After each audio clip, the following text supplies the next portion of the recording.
ኤልሹ ለኑንዬ በዘረጋችው ወጥመድ እራሷ ወደቀችበት። ኤልሹ እንግዲህ ኑንዬን ከቤት ለማስወጣት ብላ የጠነሰሰችው ሴራ አልተሳካላትም።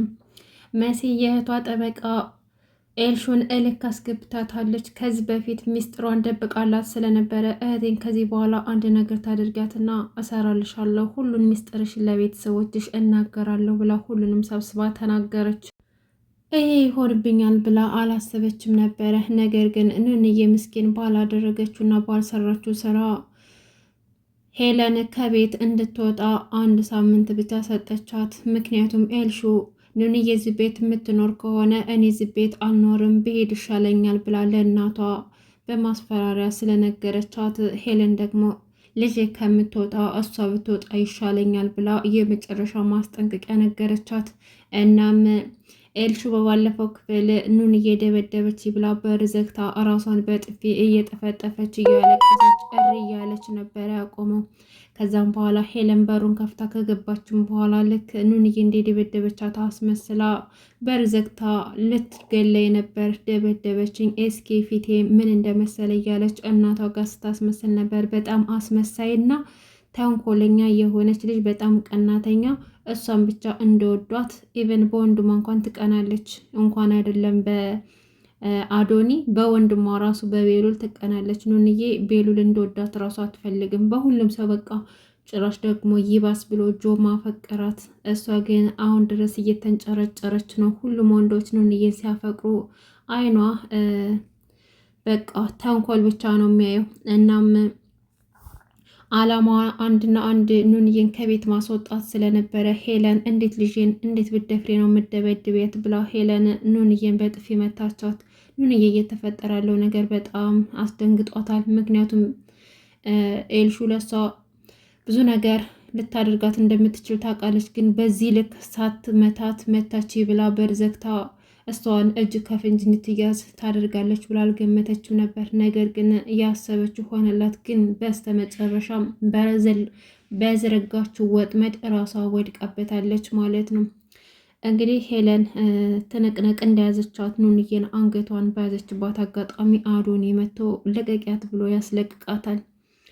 ሄለን አንተ ደግሞ ምን እያልክ ነው? ምን አገባ ከዚህ ነገር ውስጥ ውጣ ብላ ብትናገረውም ያው አዶኒ አሁን ላይ መስሚያው ጥጥ ነው፣ ማንንም አይፈራም እና ሄለን ኑንዬን እንድትለቃት ያስገድዳታል። ከዛም በኋላ ኑንዬን ይዟት ከዛ ክፍል ይወጣል። እናም ኑኑ ለሄለን እኔ ያልመታወት ምትዬ እሷ ራሱ እያስመሰለች ነው፣ ራሷን በራሷ ነው እየመታችሁ ብላ ነግራት ነበረ። ከዛም በኋላ አዶኒ ኑንዬን ይዟት ሲወጣ ኤልሹ ከወደቀችበት ተነስታ ቁጭ አለች በእልህ። ቆይ ማየ ግን አዶኒ በዚህ ልክ እየተቀየረው በዚህ ልክ ጨካኝ አረመኔ የሆነው ከመቼ ወዲህ ነው ትላታለች። ቆይ እኔ ምልሽ ኤልሹዬ መቼስ እውነቷን አይደለም ኑኑ ራሷን የመታችው እሷ ራሷ ናት ያለችው እውነት ነው ወይስ ውሸት ነው ብላ ስትጠይቃት፣ እንዴ ማየ ምን እያልሽ ነው? አታይም እንዴ ፊቴን ምን እንዳስመሰለችው?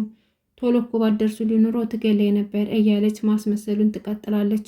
ከዛም በኋላ እቅዷ ኑንዬ ከዛ ከቤት እንድትባረር ስለሆነ ለእናቷ እች ልጅ እዚህ የምትኖር ከሆነ እኔ እዚህ ቤት አልቀጥልም ብላ ትነግራታለች። ከቤት መውጣት እንደምትፈልግ ነገረቻት። ሄልን ደግሞ ምንም ኑንዬ ጥሩ ልጅ ብትሆንም ግን በልጇ አትደራደርም። ልጇ ከምጠፋባት እሷ ብትወጣ ስለሚሻላት የኑንዬን እናት ጠራችና ይኸውልሽ እኔ በጣም ነው የምወድሽ፣ ነገር ግን ልጅሽ ዛሬ ላይ ጭራሽ ብሶባት ልጅን ደብድባታለች በገዛ ቤቷ። ስለዚህ ልጅሽን አንድ ባያት ብላ ትነግራታለች። የኑንዬ እናት በጣም ደነገጠች። በፍጹም ልጅ እንደዚህ ልታደርግ አትችልም።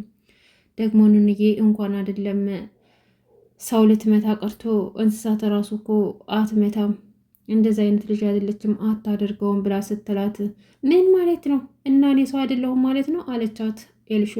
ከዛም በኋላ አይ ልጄ እንደዛ ማለት ፈልጌ ሳይሆን እውነትም አድርጋው ከሆነ ልጄን እመክራለሁ አለቻት። እና አሁን የት እንዳለች ጥሪያት ሲሏት አዶኒ ወስዶ እየመከራት ነበረ እና እያጽናናትም ነበረ። ቁጭ ብለው ቆይ ምን አድርጋት ነው በዚህ ልክ የምጠላኝ? በነጋ በጠባ ቁጥር ለእኔ ወጥመድ ነው የምታዘጋጀው። ምን በድያት ነው በዚህ ልክ የምጠላኝ? እያለች እያለቀሰች ነበረ። አዶንም ደግሞ ተይ በቃ እንደዛ አትሁኝ፣ አታልቅሽ፣ ተረጋጊ ኑንዬ፣ በዚህ ልክ መጎዳት የለብሽም፣ ካሁን በኋላ ይበቃል እያለ ሲያጽናናት ተቃቅፈው ነበረ። ከዛ ምንም ሳትል ትመለስና ለኑንዬ እናት ትነግራታለች። ልጅሽ ከዚህ ወታ ከወንድ እቅፍ ስር ናት ያለችው ብላ ስትነግራት የኑንዬ እናትም ወይን ፈጣሪ በስተመጨረሻ እንዳታዋርደኝ እያለች እየጸለየ ስትሄድ ኑንዬን በአዶኒ እቅፍ ስር አገኘቻት እና ቆይ ልጄ ምን እያደረግሽ ነው? ለምንድን ነው በሱ እቅፍ ስር የተቀመጥሽው? ምን እየሆንሽ ነው? እስኪ ንገሪኝ፣ እያደረግሽ ያለሽውን ነገር ንገሪኝ። ቆይ ልጅ ምንሽ ነው በሱ እቅፍ የተቀመጥሽው? ደግሞስ ልጅቷን ለምን እንደዛ አድርገሽ መታሻት? ስትላት ኑንዬም ስለ ነገሩ ምን የምታውቀው ነገር እንደሌላትና ኤልሹንም እንዳልነካቻት ነገረቻት።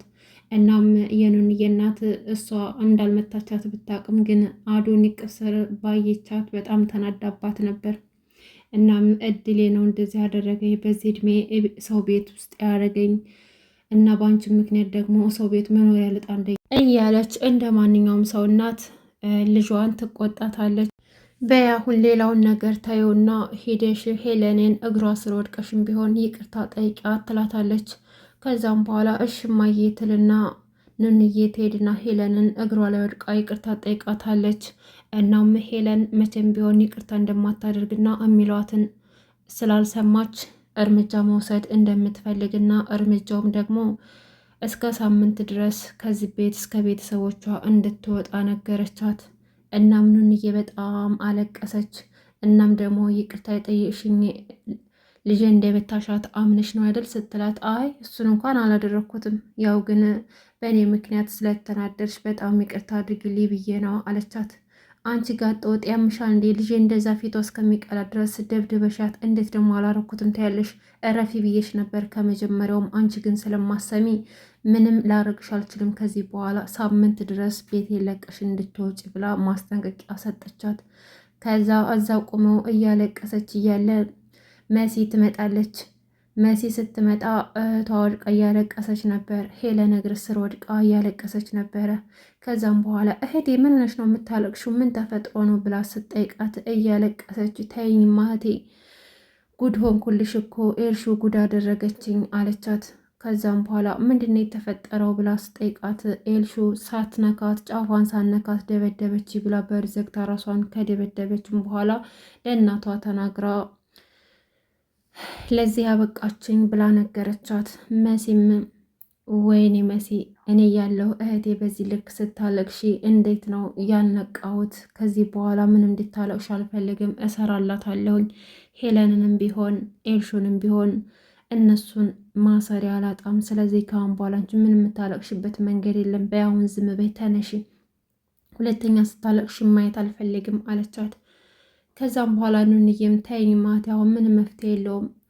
ሄለን እኮ እስከ ሳምንት ቤቱን ለቅቄ እንደወጣ ነግራኛለች። ስለዚህ በቃ እኔ ቤተሰቦች ከምትንገለታቱብኝ እናንተ እዚህ ተቀመጡ፣ እኔ ሄጄ የሆነ ቦታ ተቀጥሬ እሰራለሁኝ ስትላት፣ መሲም ደግሞ በእህቷ ንግግር በጣም አዘነች። እህቴ በዚህ ልክ እኮ ማሰቢያ እድሜሽ አልነበረም። ህይወት ነው አደለ እንደዚህ ያለ እድሜሽ እንድታስብ ያደረገሽ። በቃ ይሄን ነገር አንቺ ማሰብ የለብሽም። ሁሉን ነገር እኔ ያስተካክላለሁኝ። ስለምንም ነገር አትጨነቂ አንቺ አለቻትና አሁን ኤልሹን እልክ ማስገባት እንዳለባት አመነች። እናም አማራጯ በባለፈው ጊዜ ስታስፈራራት የነበረው ትምህርት ቤት ዋልኩ እያለች ከማንም ዱርዬ ጋር ጫት ቤት የምትውለውን ቪዲዮ ስላላት መረጃ ስላላት ለቤተሰቦቿ ልትነግራቸው ወስናለች። ምክንያቱም እንደዛ ካላደረገች ኤልሹ ልታርፍ እንደማትችል ስለገባት፣ እናም ያደረገችው ነገር ትክክል ነው። ከዛም በኋላ እንደፎከረችው መሲም ኤልሹ ጋር ትሄድና ኤልሹ ምን ሆነሽ ነው? እህቴን ምን አድርገሻት ነው ስትላት፣ እንዴ አንቺ ላይትሽ ነው እንደምታስቢው? የኔ ፊት አይታይሽም? አርጋዬ የምታችኝ አይታይሽም እንዴ? ቆይ ለኔ አታዝኔልኝም ስትላት፣ በጣም እንዴት ተጎዳሹ? ነግሬሽ ነበር እህቴ ላይ አጠገቡ አትድረሽ ብዬ ነግሬሽ ነበር። አንቺ ግን ልትሰሚኝ አልቻልሽም። ስለዚህ ሁሉንም ነገር ለቤተሰቦችሽ እናገራለሁ፣ አሳያቸዋለሁ። የት እንደምትይ ሁሉንም ነገር ማወቅ አለባቸው። ተይ ብለሽ እምቢ ብለሽኛል ብላ ነገረቻት። ኤልሹን ስትሰማ በጣም ደነገጠች። እንዴት በዚህ ልክ ልትናገር ትችላለች? ለምን አስፈራራችኝ?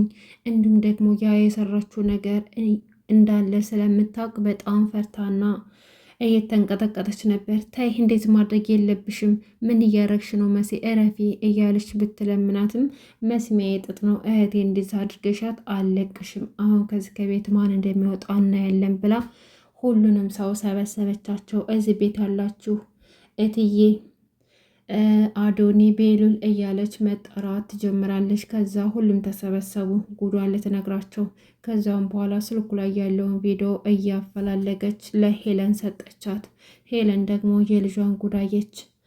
ውድ ቤተሰቦቼ ለዛሬ ያስኩላችሁ እንግዳ ድራማ ይሄን ይመስል ነበር። በቀጣይ ክፍል ምን የሚፈጠር ይመስላችኋል? ሄለን የልጇን ጉድ ስታይ ምን የምታደርግ ይመስላችኋል? የእውነት ኤልሹ የምትባረር ይመስላችኋል? ወይስ ደግሞ ኑንዬ ነው ወይስ ደግሞ ይቅርታ ጠይቃ የሚቀበሏት ይመስላችኋል?